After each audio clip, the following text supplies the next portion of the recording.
السلام علیکم میرے سب لسنرز، آج میں پھر سے حاضر ہوں اپنے چینل اردو ناول زلاؤٹ پر ناول سن سائیاں کے ساتھ، جس کے رائٹر ہیں جے نکھت، اور یہ اس کی 22ویں ایپیسوڈ ہے۔ ہم جلدی سے ناول کو کنٹینیو کرتے ہیں۔ آپ چینل کو سبسکرائب کر لیں، ساتھ ساتھ لائک، شیئر اور کامنٹس کریں۔ نذیر سلیقے سے جمے کبرڈ کو تہس نہس کرتے ہوئے اس نے حلق میں دوسری مرتبہ خراش ڈالی تھی، اور تیسری دہاڑ کے گونجنے سے پہلے ہاپتا کانپتا ہوا نذیر ڈور فریم میں بوتل کی جن کی طرح حاضر تھا۔ جی بابوسا، اندر داخل ہوتے ہوئے اس کی سانس بری طرح پھول رہی تھی۔ میری نیلی چیکس والی شرٹ کہاں ہے؟ نیچے لگائے کپڑوں کے انبار پر تیز تنقید نگاہ ڈالتے پوچھا گیا۔ میں دیکھتا ہوں۔ اس کے تیوروں سے خائف نذیر ڈھیر کی سمت بڑھا۔ وہ کمر پر ہاتھ جمائے کینہ توز انداز میں سائڈ پر کھڑا ہو گیا۔ ایک بار، دو بار، تین بار الگ الگ کر کے نذیر نے 3 مرتبہ پورے ڈھیر کو چھان لیا، لیکن مطلوبہ شرٹ کا کوئی اتا پتہ نہیں لگا تھا۔ بابوسا یہاں تو نہیں ہے؟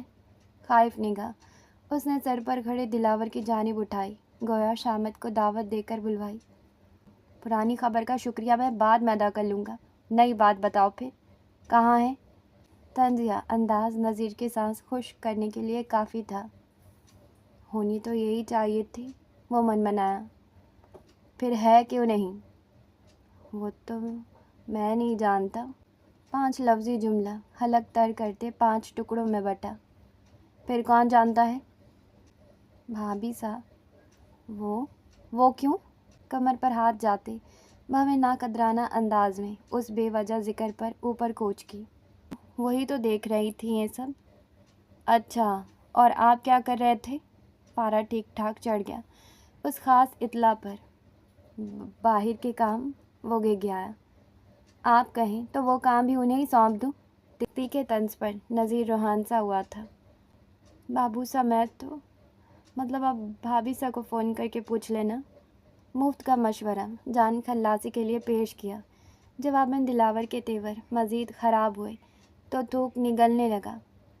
جا کر شہنشاہ کو نہلانے کا انتظام کرو، میں آ رہا ہوں۔ رہائی کا پروانہ ملنے کی دیر تھی۔ وہ سیکنڈ میں کافور ہوا تھا، جبکہ وہ شکن آلود پیشانی سہلاتا اس ڈھیر کو گھور رہا تھا۔ اس کی ایک انتہائی خراب مگر پختہ عادت تھی کہ ایک مرتبہ دماغ میں گھسی بات آسانی سے نکلتی نہیں تھی۔ دوسرا، وہ اپنے کپڑوں کو لے کر خاصا ٹچی تھا، لہٰذا بیڈ پر پڑے فون پر آخری امید بھری نظر جا کر ٹھہر گئی۔ عادت کے برخلاف، اور ٹاول گلے میں ڈال کر نکل جانے کو تھا کہ بیڈ پر پڑا فون خود بج اٹھا۔ روشن اسکرین پر کالر کا نام دیکھ اس کی پتلیاں سکڑی، پھر بڑے اطمینان کے ساتھ کال ریسیو کر کے اس نے کان سے لگایا۔ السلام علیکم، کیسی ہیں دی جان آپ؟ وعلیکم السلام، تم کدھر غائب ہو؟ نہ حویلی کی خیر خبر، نہ اس بچی کی مزاج پرسی کی تمہیں پرواہ ہے؟ رہ کس دنیا میں رہے ہو؟ دوسری طرف کلاس لینے کے لیے وہ بھری بیٹھی تھی۔ سامنے سے فون کر ہی دیا ہے تو پہلے میری مزاج پرسی ہی کر لیں آپ ذرا، نہ روٹھے پن سے احساس کروایا۔ وہ میں روبرو کر لوں گی۔ ابھی یوں کرو، جتنی جلدی ہو سکے مقدس کو لے کر حویلی پہنچو۔ کیوں؟ ایمرجنسی نافذ ہو گئی ہے؟ واردات نما فرمان پر اس کی پیشانی شکن آلود ہوئی۔ کچھ ایسا ہی ہے۔ میں مصروف ہوں۔ تو اپنی مصروفیت کو سائڈ پر رکھو اور بچی کو لے کر حویلی پہنچو۔ جواز کو ہوا میں اڑاتے حکم کی اہمیت برقرار تھی۔ وہ اس کام کے آگے کسی کام کا اہمیت ہی نہ ہو۔ سن رہے ہو تم؟ جواب ندارت پا کر دی جان نے دباؤ بڑھایا تو وہ بھنا گیا۔ حد ہو گئی یار، میرے پاس اور کوئی کام دھندا نہیں ہے کیا؟ لے دے کر بس یہی کام رہ گیا، لے کر جاؤ لے کر آؤ۔ کوئی ڈرائیور لگا ہوا میں حویلی کا؟ اس کے تپے تپے اعتراض پر دوسری جانب دی جان کا سر پیٹنے کو من کیا تھا۔ کوئی دہاڑی لگوانے کو نہیں کہہ رہی جو یوں بدک رہے ہو۔ شوہر ہو تم؟ شوہر ہونے کا مطلب یہی ہے کہ بندہ پک اینڈ ڈراپ سروس میں لگا رہے؟ بجائے قائل ہونے کے وہ جھلاتا احتجاجی ہوا تھا۔ جی بیٹا جی، نہ صرف یہ بلکہ ان کے سارے ذاتی کام آپ کے ذمے ہیں۔ صرف نان نکا اٹھا لینے سے ذمہ داریاں پوری نہیں ہو جاتی۔ خوشی غمی چھوٹی بڑی ہر ضرورت کا احساس کرنا آپ کے ذمے ہے، اور تم جانتے ہو وہ بچی نامحرم کے سامنے نہیں نکلتی۔ نکلتی ہوتی تب بھی آپ نے میری ہی خدمات حاصل کرنی تھی۔ بھنائے انداز میں اس نے اختلاف میں ٹکڑا لگایا۔ ظاہر سی بات ہے، جب گھر کا مرد شوہر موجود ہے پھر کسی ارے گارے کی خدمات کیوں لیے جائیں؟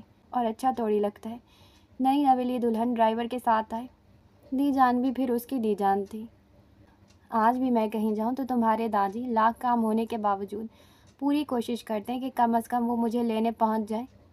متبسم سا احساس سے گندھا لہجہ خوبصورت سا پیغام دے رہا تھا، لیکن دوسری طرف وہ خشک مزاج حریف زادہ بجائے گداز پر لطف جذبات سے آشنا ہونے کے برہم ہوا تھا۔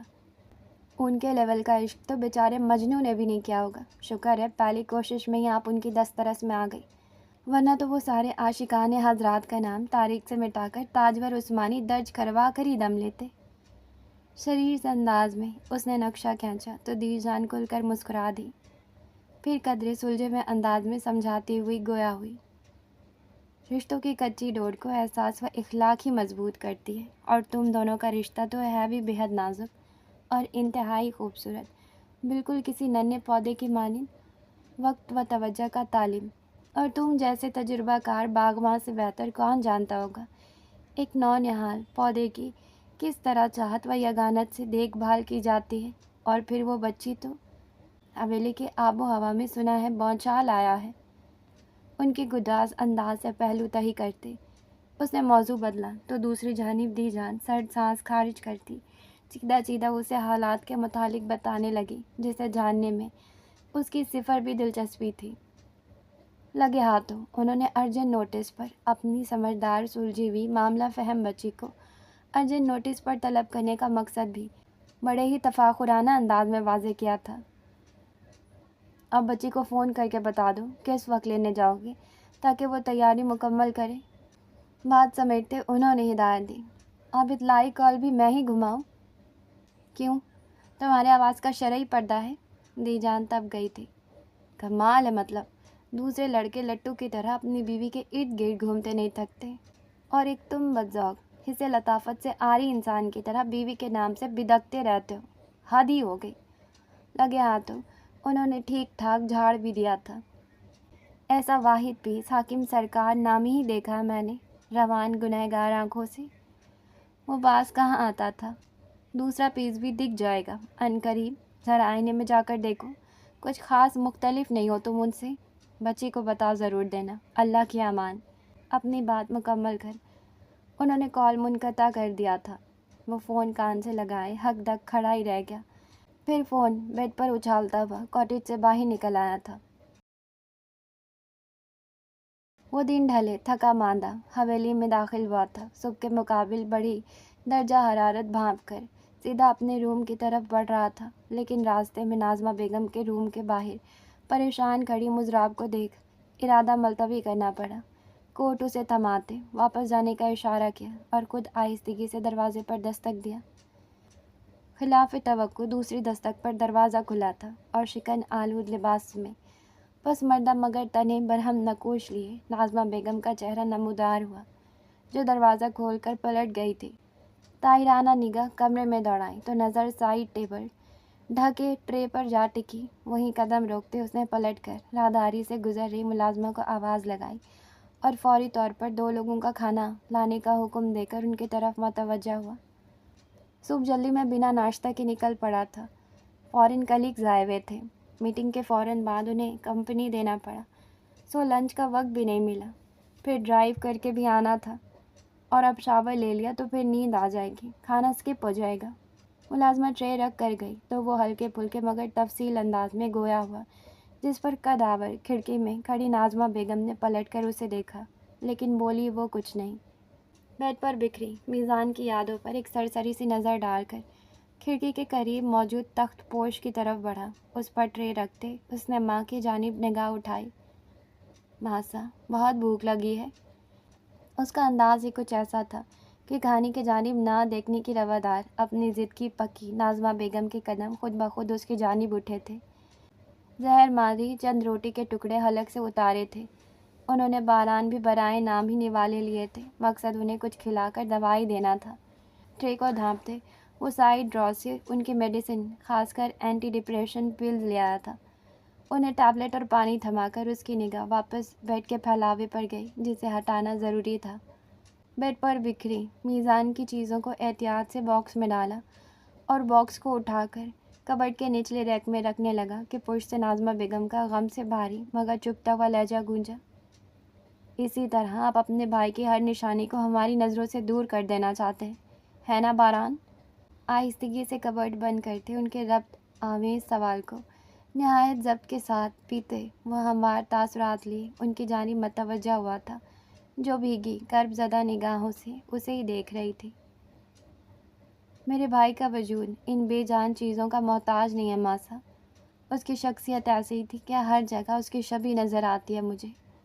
دلگیر مسکراہٹ سنگ وہ گویا ہوا تو ناظمہ بیگم کی آنکھوں میں ٹھہرا سمندر امڑ پڑا، لیکن وہ ہمیں ان سے جڑی چیزوں میں ہی نظر آتے ہیں۔ ہم ان کی عزیز چیزوں کو دیکھتے ہیں، محسوس کرتے ہیں تو یوں لگتا ہے انہیں محسوس کر رہے ہیں، انہیں چھو رہے ہیں، اور آپ ان کی سب سے عزیز چیز ہم سے دور کر دینا چاہتے ہیں، کیوں؟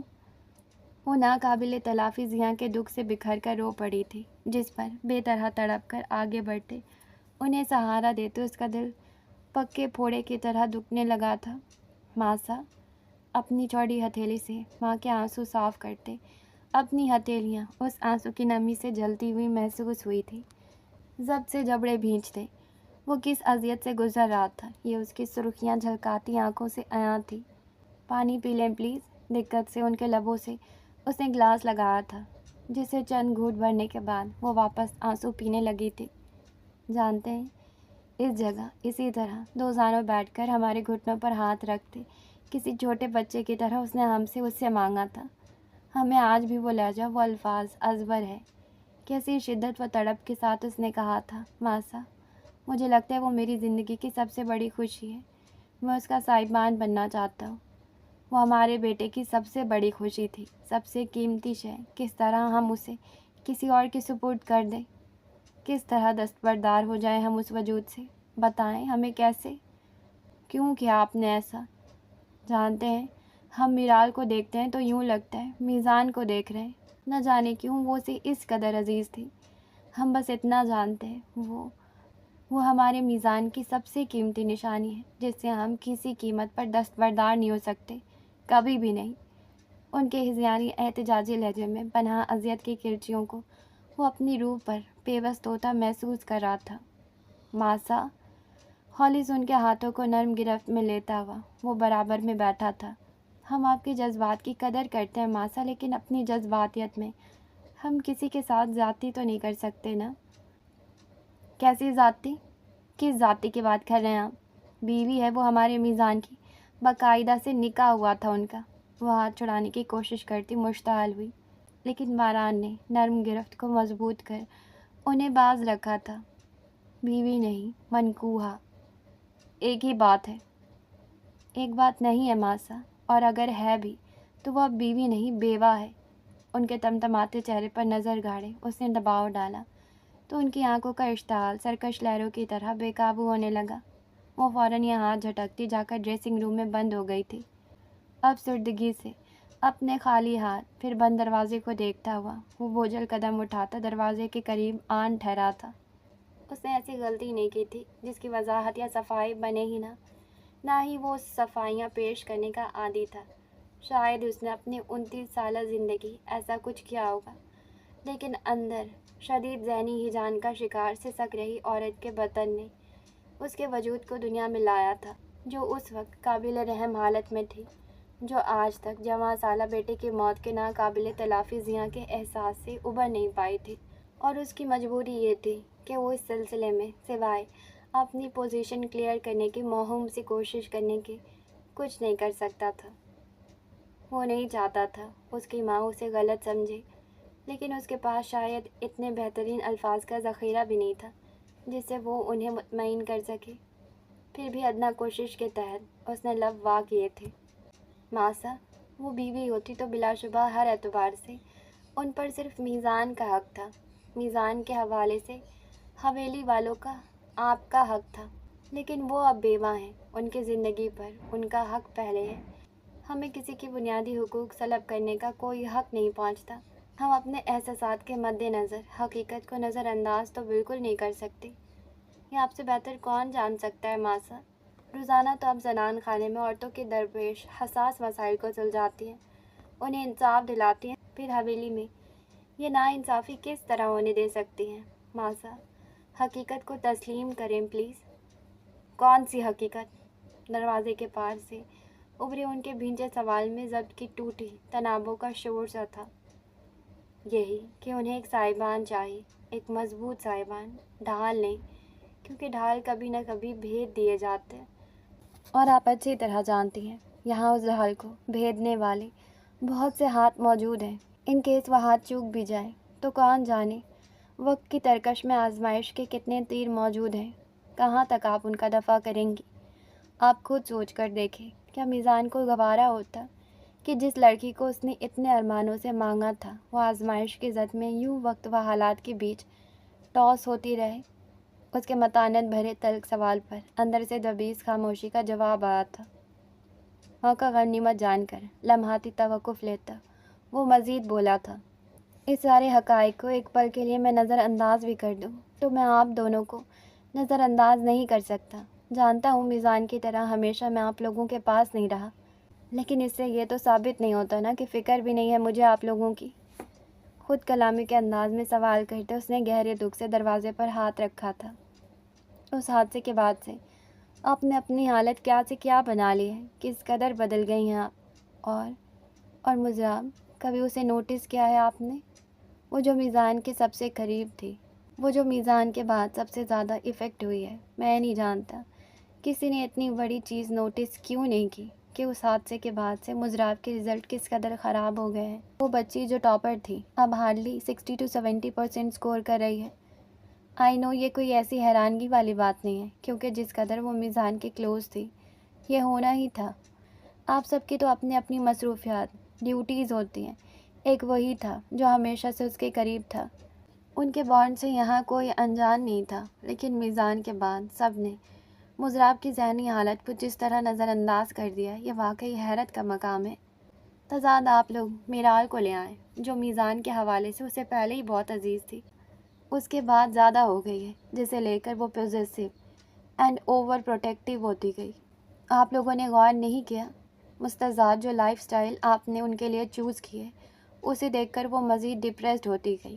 یہی فرسٹریشن ہے جو کبھی غصہ تو کبھی بدتمیزی کی صورت نکل رہا ہے، جس پر بجائے اسے کنسول کرنے یا سمجھانے کے آپ لوگ ہارشلی ریئیکٹ کر رہے ہیں، جو اس کے مینٹل ہیلتھ کو زیادہ افیکٹ کر رہا ہے۔ جو میں نہیں چاہتا، وہ ایک بریلینٹ اسٹوڈنٹ ہے، وہ peace of mind and position deserve کرتی ہے۔ فار گاڈ سیک آپ لوگ سمجھے اس بات کو۔ ایک سو کالڈ روایت کے نام پر ایٹ لیسٹ اپنی بیٹی کی لائف اسپوائل نہیں کریں۔ سپاٹ چہرہ لیے دہلیز پر کھڑے شہباز عثمانی کو دیکھ آخری الفاظ ادا کرتا وہ تیز قدموں ان کے سائڈ سے ہوتا ہوا گزر گیا تھا۔ ہم اب بھی یہی کہیں گے بہتر ہے آپ اس میں انوالو نہیں ہوں۔ بہت سے حالات کے خم و پیٹ سے نا واقف ہیں آپ، عین ممکن ہے آپ اپنے اسٹینڈ کے نتائج افورڈ نہ کر سکیں۔ راہداری میں نکل کر شہباز عثمانی نے سرزنش کرتے انداز میں سنجیدگی سے کچھ دبے اشارے دیے تھے۔ آپ کو ایسا کیوں لگتا ہے بابا صاحب؟ وہ براہ راست ان کے سنجیدہ چہرے کو دیکھتا استفسار کر رہا تھا۔ ہر کیوں کا جواب فوراً نہیں مل سکتا، لیکن ہم تو سب کے کیوں کا جواب فوراً دے رہے ہیں۔ اس کی سنجیدگی میں تلخی سمٹی تھی۔ جواباً شہباز عثمانی نے ترتیب شدہ جواب پر خاموشی کو ترجیح دیا تھا۔ آئی ڈونٹ انڈرسٹینڈ بابا صاحب۔ میری بہن میرے سینے سے لگ کر روتے ہوئے سوال کرتی ہے، بھائی صاحب اگر اس لڑکی کی جگہ میں ہوتی تو؟ اس تو کے آگے کی خاموشی میری زبان کو مفلوج کر دیتی ہے، میرے الفاظ کو نگل جاتی ہے۔ کوئی اندازہ لگا سکتا ہے یہاں میری اس لمحے کی بے بسی کا، لیکن یہاں تو سب کو اپنے انداز میں کیوں کا نعرہ بلند کرنا ہے۔ باغ کی خاموشی پر وہ باغی ہوتے خیالات پر بند باندھنے کی حتم الامکان کوشش کے باوجود متاسف انداز میں چیخ پڑا تھا، خیر ہمیں اپنے یا کسی کے کیوں کی پرواہ نہیں ہے، ہمیں جس سے جو کہنا تھا ہم کہہ چکے ہیں۔ وہ خاموش نگاہ ان کے چہرے پر ڈالتا پلٹ گیا تھا۔ تو نہ سمجھے گا اس محبت کو، سر پر تیرے سوار تھوڑی ہے، تھوڑی تھوڑی ہے وحشت دل بھی، سب تمہارا خمار تھوڑی ہے۔ دیوان خانے میں آج وہ پھر بھی باچا بنا بیٹھا حاجی حکیم کی ہلکی پھلکی گفتگو کا جواب مختصر سے مختصر الفاظ میں دے رہا تھا۔ وہاں حکیم خانے کی جانب کوئی آیا تو فاروق کی اطلاع پر وہ معذرت کرتے ہوئے درمیانی دروازہ کھول کر اس جانب چلے گئے۔ تنہا بیٹھا وہ اب تسلسل سے دائیں پیر کو حرکت دیتا ہوا طاہرانہ نگاہ یوں ہی ارد گرد گھما رہا تھا، ساتھ وقفہ وقفہ سے نظر رسٹ واچ پر جا رہی تھی۔ کئی بار نظر اس روم کے دروازے پر بھی لگتے بھر کے لیے جا کر لوٹی تھی جہاں سے آوازیں ابھر رہی تھی، جہاں وہ کھڑے کھڑے سلام کرنے کے بعد عجلتاً غائب ہوئی تھی۔ فاطمہ، فاطمہ ہماری بات سنیں، ہم کہہ رہے تھے۔ تیزی سے روم سے نکلی، بچی کے پیچھے وہ آوازیں دیتی ہوئی کامدار دوپٹہ بمشکل سنبھالتی ہوئی باہر نکلی تھی۔ فاطمہ بات تو سن لیں۔ مخملی ڈبہ ہاتھ میں لی ادھر ادھر ہو رہی گلابی اسکارف والی بمشکل 3-4 سالہ بچی کو پکڑنے میں وہ ناکام تھی۔ دلاور آرام سے سینے پر بازو باندھے حکیم صاحبہ کی جدوجہد دیکھ رہا تھا، جو اس جیسے اترے گھوڑے کو قابو کرنے کے بلند ارادے رکھتی تھی، اور کہاں ایک ناراض بچی ان سے سنبھل نہیں رہی تھی۔ نہیں، فاطمہ آپ کو واپس جانے نہیں دے گی، ورنہ فاطمہ کو بھی آپ کے ساتھ جانا ہے۔ انوس دسترس فراری جاری رکھتے فاطمہ نے ضدی انداز میں حتمی فیصلہ سنایا۔ ہم جلدی واپس آ جائیں گے، لوٹا دے پلیز۔ فاطمہ تو اچھی بچی ہے نا؟ روحان سے انداز میں پچکارنا چاہا۔ دلاور کو انتظار کروانا ویسے ہی اسے خراب لگ رہا تھا، وہ بھی اس صورت جب اس نے فون پیشگی وقت بتا دیا تھا۔ غلط، آپ نے پچھلی بار بھی یہی کہا تھا، پھر آپ نہیں آئیں، اور آپ نے کہا تھا دولہا بھائی فاطمہ کے لیے ڈھیر ساری ٹافیز لائیں گے، وہ بھی نہیں لائیں۔ اب فاطمہ آپ کو جانے نہیں دے گی دولہا بھائی کے ساتھ؟ پلٹ کر خفا نظر ڈالتے فاطمہ صاحبہ نے پھولے منہ کے ساتھ اب اسے بھی لپیٹا تھا۔ عہد شکنی کے علی الاعلان الزام تراشی پر دلاور کی آنکھیں سکڑی تھی، جس پر مقدس خفت زدہ سی ہو کر لب چبانے لگی تھی۔ ہم لے آئیں گے ہماری فاطمہ کے لیے ڈھیر ساری ٹافیاں، ابھی آپ آپی کو باکس دے دیں، انہیں تیار ہونا ہے، دیر ہو جائے گی، دولہا بھائی کو ضروری کام ہے۔ حاجی حکیم نے اندر داخل ہوتے ہوئے پچکارا، لیکن فاطمہ مطمئن نہیں لگ رہی تھی۔ مقدس کو سمجھ نہیں آ رہا تھا اب کیا کرے۔ فاطمہ نے جس سختی سے اپنے دونوں ہاتھوں سے جکڑ کر باکس کو سینے سے بھینچا ہوا تھا، وہ زبردستی بھی نہیں کر سکتی تھی، اور موصوف سے کوئی بعید نہیں تھا وہ کس بات پر خفا ہو جاتے۔ وہ کشمکش میں پڑ گئی۔ دوسری طرف دلاور بھی شش و پنج میں تھا، بچوں سے بات کرنے کا اس کا تجربہ نہ ہونے کے برابر تھا۔ فاطمہ بیٹا، نہیں۔ حاجی حکیم کی بات پوری ہونے سے پہلے ہی وہ احتجاجی ہوتی پیچھے دیوار سے لگی تو انہوں نے بے چارگی سے شانے اچکائے۔ زینب اور مریم کہاں ہیں؟ زینب کی طبیعت خراب تھی، مریم کو ہم نے ان کے ساتھ بھیجا ہے، بس آ ہی رہی ہوں گی۔ وہ دھیمے سروں میں فاطمہ پر نظر جمائے گویا ہوئی، پھر اس معاملے کو آپ دونوں ہی دیکھیں، ہم آتے ہیں۔ جوں کا تو مسئلہ ان پر چھوڑ کر حاجی حکیم اپنے کمرے کی طرف بڑھ گئے تھے۔ آپ جانتے ہیں، یہ فاطمہ ہے، فاروق اور ہم سب کی پیاری بیٹی، بہت اچھی بچی ہے، ضد تو بالکل ہی نہیں کرتی گندے بچوں کی طرح، اور پریشان تو کرتی ہی نہیں کبھی، کیونکہ جانتی ہے وہ اچھے اور پیارے بچے ضد نہیں کرتے ہیں، ہے نا فاطمہ؟ وہ ہتھیلی پھیلا کر اس کے مقابل دو زانوں ٹکتی دلاور کو بتا رہی تھی۔ جواباً فاطمہ نے ایک خفا نظر گلابی ہتھیلی پر ڈالتے نگاہ اٹھا کر بت بنے خاموش دلاور کو دیکھا۔ غالباً ادھر سے وہ پیش رفت چاہتی تھی۔ باکس دے دیں؟ آئندہ آپ کی آپی جب بھی آئیں گی آپ کی پسندیدہ چیزیں لے کر آئیں گی۔ بالآخر اس نے لب کشائی کی تو مقدس نے پلٹ کر کسی قدر حیرانگی سے اسے دیکھا جو چلتا ہوا پاس چلا آیا تھا، اور آہستگی سے بند مٹھی اس کی جانب بڑھائی۔ انہیں دے دیں، شاید مان جائے۔ مٹھی آگے کرتا وہ بولا تو مقدس نے سرعت سے گلابی ہتھیلی آگے کی جس میں دو بڑے بڑے نوٹ آن ٹھہرے تھے۔ یہ لے لیں، اس سے ڈھیر ساری ٹافیاں آ جائیں گی۔ مقدس نے فوراً وہ ہتھیلی فاطمہ کے آگے کی۔ پھر کچھ پس و پیش کے بعد بالآخر فاطمہ نے ہتھیار ڈالے تھے، لیکن لگ رہا تھا وہ ہنوز دولہا بھائی سے خفا ہے۔ موٹی موٹی معصوم آنکھوں سے گاہے بگاہے وہ گھورے جا رہی تھی، جبکہ مقدس باکس لے کر عجلتاً اندر چلی گئی تھی۔ فاطمہ سچی میں اچھی والی بچی ہے، ضد بھی نہیں کرتی، بدتمیزی بھی نہیں کرتی، اور سب کی باتیں بھی مانتی ہے۔ مزید کچھ دیر گھورنے پر اکتفا کرتی بالآخر فاطمہ صاحبہ نے اپنی امیج کلیئر کرنی چاہی، جس پر فون میں مصروف دلاور نے کچھ چونک کر ہونٹ لٹکائے ٹکر ٹکر خود کو گھور رہی اس گڑیا کو دیکھا۔ فاطمہ دادو اور اپی سے دعائیں بھی سیکھتی ہے اور مدرسے بھی جائے گی اب۔